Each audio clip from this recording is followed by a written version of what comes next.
안녕하세요 육아동지 여러분, 아육톡입니다. 우리 아이 연산학습 어떻게 하고 계신가요? 문제집, 학습지로 꾸준히 하는 것도 좋지만 보드게임으로도 아이들이 연산을 재미있게 익힐 수 있거든요. 이번 영상에서는 아이가 즐기면서 연산 실력도 쑥쑥 오르는 연산 보드게임 3가지를 소개시켜 드릴게요. 제가 먼저 소개할 보드게임은 슬리핑 퀸즈인데요. 슬리핑 퀸즈는 마법에 걸려서 잠든 여왕을 깨우는 게임이에요. 저희 아이가 8살 이제 초등학교 들어갔을 때 방과후에서 이 게임을 하고 나서 완전 빠져가지고 집에서 진짜 마르고 닳도록 했던 게임이거든요. 게임 방법을 설명드릴게요. 슬리핑 퀸즈에는 뒷면이 초록색인 카드랑 빨간색인 카드가 존재해요. 이 초록색 카드가 바로 여왕 카드고요. 이 여왕 카드는 보시면 윗면에 이렇게 숫자가 써있어요. 여왕 카드마다 숫자들은 다 다르거든요. 그래서 여왕 카드의 숫자의 합이 50이 넘으면 그 사람이 이기는 게임이에요. 그리고 나머지 이 빨간색 뒷면을 가진 카드들은 숫자 카드랑 파워 카드들이에요. 파워 카드 종류에는 왕, 기사, 용, 무략, 지팡이, 광대가 있어요. 먼저 여왕 카드를 잘 섞어서 앞면이 보이지 않게 3장을 한 줄로 해서 4줄을 중앙에 깔아놓고요. 나머지 카드들은 뒷면이 보이게 쌓아서 중앙에 놓고 플레이어당 5장씩 빨간 카드를 나누어 가져요. 이제 빨간 카드들을 자기 순서가 오면 내려놓을 수 있는데요. 똑같은 숫자의 카드가 있다면 한 번에 2장을 내려놓을 수 있어요. 2장을 내려놓고 새롭게 2장을 가져가는 거예요. 그리고 여기에서 연산이 나오는데 만약에 숫자 카드로 덧셈식을 만들 수 있으면 한 번에 3장을 내려놓을 수 있거든요. 예를 들어서 제가 2, 3, 5를 가지고 있어요. 그러면 2 더하기 3은 5가 되잖아요. 그러니까 2, 3, 5를 한 번에 내려놓고 새로운 카드를 가져갈 수 있는 거예요. 4 더하기 3은 7. 4, 2, 3. 그리고 여왕 카드가 아닌 왕 카드가 있거든요. 이 왕 카드가 바로 여왕을 깨울 수 있는 카드예요. 왕 카드를 가지고 있을 때 내려놓고 난 다음에 잠들어 있는 여왕들 중에서 한 명을 깨우는 거죠. 그러면 왕이 여왕을 깨웠어. 어떻게 되는 거야? 그 깨운 여왕을 이제 그 사람이 가지고 가는 거여서 자기 앞에 내려놓는데 아까 말한 것처럼 이 여왕 점수가 써 있는데 얘 합계가 이제 40이나 50을 넘으면 이기는 거죠. 그리고 또 한 가지 공격할 수 있는 파워 카드가 있어요. 그래서 만약에 상대방이 기사 카드가 있어. 이 기사 카드를 내면 상대방이 가지고 있는 여왕을 뺏어올 수 있어요. 근데 이제 이걸 또 막을 수 있는 카드가 있어. 바로 이제 용 카드예요. 내가 용을 가지고 있으면 용을 딱 내면 이 공격을 막 방어하는 거죠. 애들이 좋아할 만한 포인트를 갖고 그러게. 맞아. 이렇게 공격과 방어가 있는데 또 한 가지가 있는데 이걸 보면 얘는 요술봉 같이 생겼고 얘는 물약이잖아요. 이번엔 어떤 공격을 하냐면 물약 카드를 내면 상대방의 여왕을 다시 재우는 거야. 다시 가져가는 건 아니고 재우는 거예요. 여기 이렇게 지지지 이렇게 써있네. 다시 잠드는 거지. 근데 이걸 또 방어할 수 있는 방어 카드는 이 요술봉. 그래서 요술봉 카드를 딱 내면 이 물약 카드의 공격을 막아서 다시 깨우는 거나 마찬가지. 그러니까 서로 약간 창과 방패 마냥 공격하고 막고 공격하고 막고 그러는 거네. 애들이 이 요소를 되게 좋아하는 것 그런 것 같아. 같더라고. 되게 마법 같기도 하고 동화 같기도 하고. 마지막으로 또 설명드릴 건 이 광대 카드인데요. 광대 카드는 조금 복잡할 수 있는 게 광대 카드를 냈어요. 그러면 그 카드 덱에 있는 걸 한 번 더 뒤집었는데 만약 파워 카드가 나왔다라고 하면 그건 제가 가져가는 거예요. 그리고 제 차례를 한 번 더 하는 거죠. 그런데 만약 뒤집었는데 숫자 카드가 나온 거예요. 예를 들어 7이 나왔어요. 유지랑 저랑 만약 둘이 게임을 하고 있으면 1, 2, 3, 4, 5, 6, 7 해서 7이 된 사람이 여왕 카드를 하나 가져갈 수 있어요. 광대 카드는 지똥이 뽑았는데 여왕 카드는 내가 가져간 거지. 그쵸. 이거 정말 알 수가 없네. 그치. 복불복 카드 같은.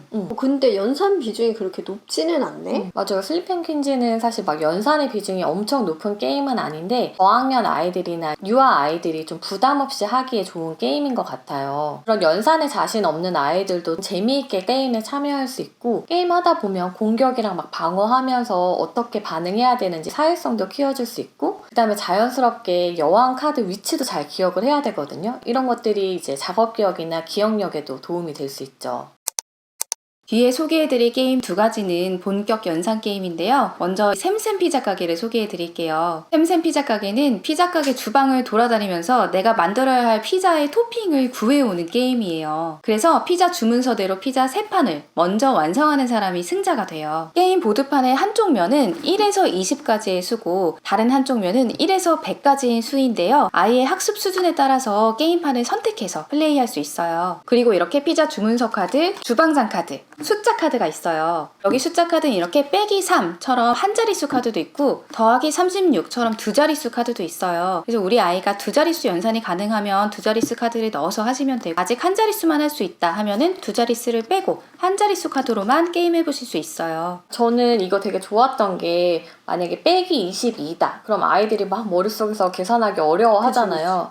근데 여기 아래 보면은 머리쌤에서 힌트가 있어요. 좀 빼기 쉽게 할 수 있게. 그래서 20을 먼저 뺀 다음에 2를 그 다음에 또 빼, 이런 식으로 힌트가 있는 거죠. 주문서 카드에는 이렇게 필요한 토핑들의 그림이 있는데요. 내가 받은 피자 주문서 한 장에 그려진 토핑들을 모두 구하면 이 피자 한 판을 완성하게 돼요. 여기 지금 이 피자 주문서를 보면 버섯, 치즈, 파인애플 이렇게 3개를 구해야 되죠. 자기 차례가 되면 피자 주문서 한 장, 그리고 덧셈 뺄셈 카드 중에 3장을 뽑아서 놓고 시작을 하게 돼요. 게임 말은 숫자 50칸에 놓고서 시작하면 되는데요. 저는 이 게임 말을 분실해가지고 집에 있는 보석으로 게임 말을 대체를 했어요. 예를 들어 저는 지금 50칸에 있는데 토핑을 버섯이랑 치즈랑 파인애플 중에 구해야 되잖아요. 그러면 지금 숫자 카드 플러스 3을 하면 53을 해서 파인애플을 얻을 수가 있네요. 53으로 이동을 하는 거죠. 그러면 파인애플 토핑을 얻을 수가 있게 돼요. 그런데 내가 가진 카드 중에 아무리 덧셈 뺄셈을 해도 내가 원하는 토핑 칸에 갈 수 없는 경우들이 있어요. 그런 경우에는 일단 연산을 해서 아무 토핑이든지 구한 다음에 구해진 토핑, 나한테 필요 없는 토핑은 냉장고 칸에 보관해야 돼요. 이게 저는 좀 재미있는 요소인 것 같아요. 나한테 지금 필요 없는 거는 냉장고 칸에다가 넣어두면 또 상대방이 혹은 내가 또 필요한 거를 냉장고 칸에서 얻을 수가 있잖아요. 꺼냈을 수 있지.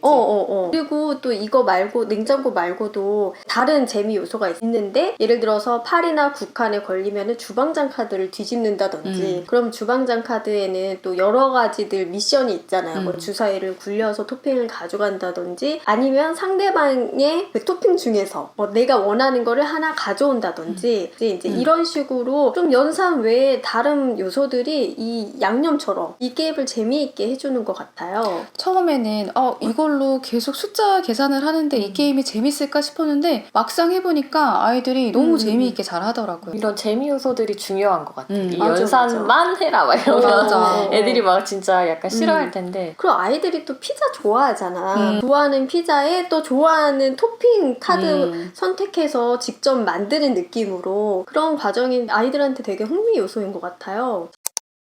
저는 요즘에 저희 아이와 정말 재미있게 하고 있는 게임 소개해 볼게요. 로보77이라는 게임인데요. 자, 요렇게 숫자 카드들이 일단 있고요. 근데 이게 막 엄청 매력적으로 생기진 않았네. 되게 심플하지? 숫자만 있고 재미없을 것 같지? 응. 근데 해보면 재밌다. 맞아. 재밌어. 그리고 요렇게 파란색 칩이 있어요. 그래서 플레이어들이 각자 이 파란색 칩을 3개씩 나눠 가지고, 그리고 요렇게 숫자 카드는 플레이어 각각이 5장씩 가져가는 거예요. 그런 다음에 기본적인 게임 규칙은 돌아가면서 카드를 한 장씩 내면서, 예를 들어서 이제 제가 10 이렇게 놨어요. 그러면 그 위에 다른 사람이 5카드를 올릴 거면은 이제 15 이렇게 더하는 거예요. 차곡차곡. 그래서 15 했잖아요. 그러면은 또 다른 사람이 이렇게 7카드를 넣어요. 그러면 어떻게 되죠? 22. 22. 죽어요. 이렇게 되면은 이제 죽는 거예요. 왜 죽는 거야? 왜냐면 이제 여기에서 이렇게 11, 22, 33 이런 식으로 11의 배수에 걸린다. 이러면은 이제 생명칩을 잃는 거거든요. 이거 왜 그런 거예요? 그냥 규칙이 그래요.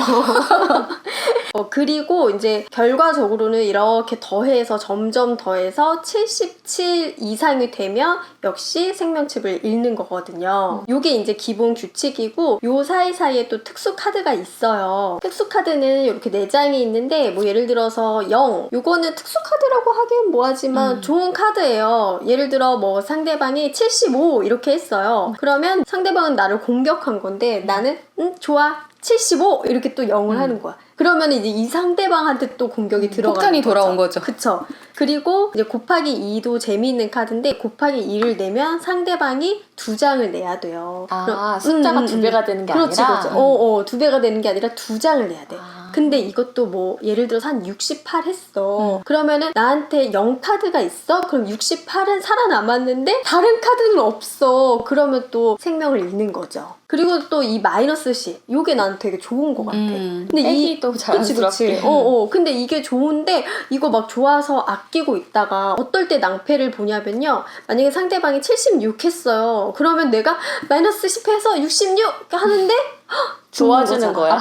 그치. 66이면 또 죽는 거거든요. 그래서 그런 경우도 조심해야 돼서 너무 아끼지는 말고 적절할 때 써야 되고, 그 다음에 이렇게 방향 바꾸는 거. 이건 또 다들 아시죠? 이건 둘이 할 때는 사실 별로 의미가 없어서 저는 빼고 할 때도 있고, 적어도 3명, 4명 이렇게 있을 때는 또 재미있게 폭탄 돌리게 하는 거죠. 그런데 이게 숫자를 보면은 1의 자리만 있는 게 아니라 10의 자리도 있기 때문에 두 자릿수 연산이 가능해야 되거든요. 받아올림 있는 덧셈이라든지 받아내림 있는 뺄셈이라든지 이런 것들이 사실은 좀 원활하게 되는 상황이어야 재미있게 즐길 수 있기는 해요. 그래서 그게 아직 조금 실수가 있는 경우라면은 그냥 옆에 종이 두고서는 그때그때 계산하면서 해도 되거든요. 그래서 이럴 때 뭐 아이가 만약에 실수를 했을 때 야 너 땡 틀렸어 뭐 이렇게 하기보다는 민망하니까 우리 한 번 더 생각해 볼까 이제 이런 식으로 하고, 부모님이 먼저 종이에 적어서 하는 모델링을 보여주셔도 되고, 아니면 우리 아까 샘샘 피자 가게 하듯이 머리셈으로 뭐 뺄셈을 한다던가 이렇게 뺄셈을 좀 전략적으로 할 수 있는 방법을 모델링을 보여주신다든지 해도 괜찮아요. 자, 이런 식으로 게임을 진행을 해서 이 생명칩 3개를 모두 잃었는데 또 잃어야 되는 상황일 때, 그때 이제 그 플레이어가 지는 거거든요. 근데 저는 사실 저희 아이한테 처음부터 요거 다 써지는 사람이 지는 거야 이렇게 해서 3판만 하는 거죠. 나도 그래. 나만 그런 게 아니었어. 이게 시간이 별로 많이 걸리지 않아서 또 좋은 것 같아요. 그 우노처럼. 맞아, 맞아. 속전속결로 재미있게 할 수 있는 게임. 지금 어느 때보다 제일 기분이 좋은 것 같아요. 네, 저희 영상 재밌게 보셨다면 아육톡 채널 구독해주시고요. 좋아요도 꾹꾹 눌러주시고 알람도 따르릉 울려주세요. 육아동지 여러분, 다음에 또 만나요.